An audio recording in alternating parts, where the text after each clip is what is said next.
देखिए, सड़कें जब सूनी हो जाती हैं तो संसद आवारा हो जाता है। तो सड़कों पर क्रांतिकारी लोगों को सरकार की गलत नीति के खिलाफ हमेशा लड़ते रहना चाहिए।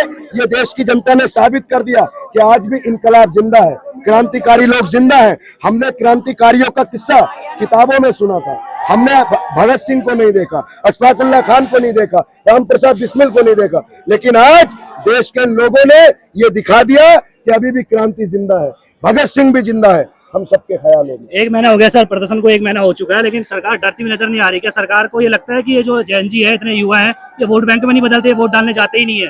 जबकि किसानों के मुद्दे पर आपने देखा एक प्रतिनिधि मंडल बनाया गया, या 1 महीने से जंतर मंतर पर बैठे हुए हैं, लेकिन सरकार के कानों में जू तक नहीं रेंग रहा है। नहीं, सरकार को सुनना चाहिए, एक प्रतिनिधिमंडल भेजना चाहिए था, लेकिन सरकार इनको दहशतगर्द कह रही है। आपने बयान नहीं सुना धर्मेंद्र प्रधान का?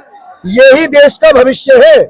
ये इन्हीं लोगों ने, जब एक आंदोलन हुआ था जन लोकपाल के खिलाफ, कांग्रेस की सरकार थी, इसी यूथ ने, इसी जज्बे ने कांग्रेस की सरकार को हटा दिया था। अब वही अहंकार भारतीय जनता पार्टी पाले हुए, तो बहुत जल्द ये यूथ जब सरकार बनाना जानता है तो सरकार को गिराना भी जानता है।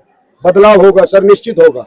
अभी लाठीचार्ज भी हुआ है यहाँ पे, नहीं कुछ लोग यहाँ पे एम्बुलेंस में भी हमने खुद देखा कि भाई हाथ कटे हुए हैं। क्या है मतलब, छात्रों पर लाठीचार्ज बर्बरता? यही नया भारत है, यही मोदी जी के सपनों का भारत है। हम इसको मोदी जी के सपनों का भारत नहीं बनाएंगे, हम इसको बाबा साहब अम्बेडकर के सपनों का भारत बनाएंगे, महात्मा गांधी के सपनों का भारत बनाएंगे। हम लोग हिंसक लोग नहीं हैं, हम गांधी जी और अम्बेडकर जी के आदर्शों पे चलेंगे। ये अगर गोली भी मारेंगे तो हमारे सीने तैयार है, ये लाठियां भी चलाएंगे तो हमारा शरीर तैयार है, ये हमको जेलों में भी डालेंगे तो डाल दे, कितने लोगों को जेलों में डालेंगे।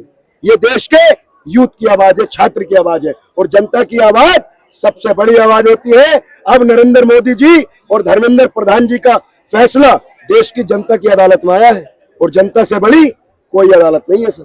2047 तक वही लक्ष्य रखा प्रधानमंत्री मोदी ने, बिना युवाओं के हो जाएगा क्या? पेपर लीक करके होगा क्या? नहीं, ये बताइए, जब यूथ सड़कों पर रहेगा, छात्र सड़कों पर रहेगा, लाठियां खाएगा, अपना पसीना बहाएगा, देश के साइंटिस्ट, देश के तमाम लोग भूख हड़ताल करेंगे, और जो शिक्षा का मंदिर है वो बंद किए जाएंगे, और जो एक इदारा है रामपुर में मोहम्मद अली जोहर यूनिवर्सिटी, उसको बुलडोजर से चलाया जाएगा। तो आप 2047 तक विश्व गुरु और विकसित भारत की कल्पना कर सकते हैं? जिस देश में 65% यूथ हो, अगर उस देश में आप यूथ के मुद्दों पर चुप रहेंगे, छात्रों के मुद्दे पर चुप रहेंगे, ये बताइए, जब महंगाई से जूझेगा, बेरोजगारी से जूझेगा, शिक्षा से जूझेगा, तो कैसे आप देश को विकसित भारत बना दोगे?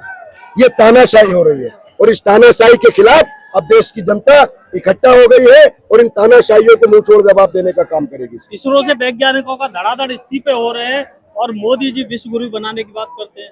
नहीं सर, आप देखिए ना, हर किस तरीके से तानाशाही हो रही है ना। मोदी जी मन की बात कर लेते हैं, जनता के मन की बात कौन सुनेगा? क्या ये देश की जनता नहीं है? ये बताइए, क्या किया? इस्तीफा ही तो मांगा था।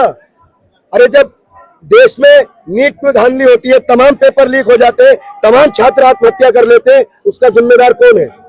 नेहरू जी है, ये बताइए, या डोनाल्ड ट्रंप इसके जिम्मेदार है? धंधे में जैसे ही मेन स्ट्रीम मीडिया की एंट्री हुई और छात्रों ने गोदी मीडिया गो बैक के नारे लगाए, तभी पुलिस ने लाठीचार्ज कर दिया। देखिए, छात्रों को पिछले 10-12 सालों से किसानों का मुद्दा रहा हो, उस पर भी गोदी मीडिया ने कुछ नहीं दिखाया। जो भी देश का मूलभूत मुद्दा है, मीडिया उसको नहीं दिखाती है। हमारे देश की मीडिया ये दिखाती है कि मेलोडी खाइए, मेलोडी के फायदे गिनाती है। मोदी जी आम चूस कर खाते हैं या काट कर खाते हैं, उसको दिखाती है।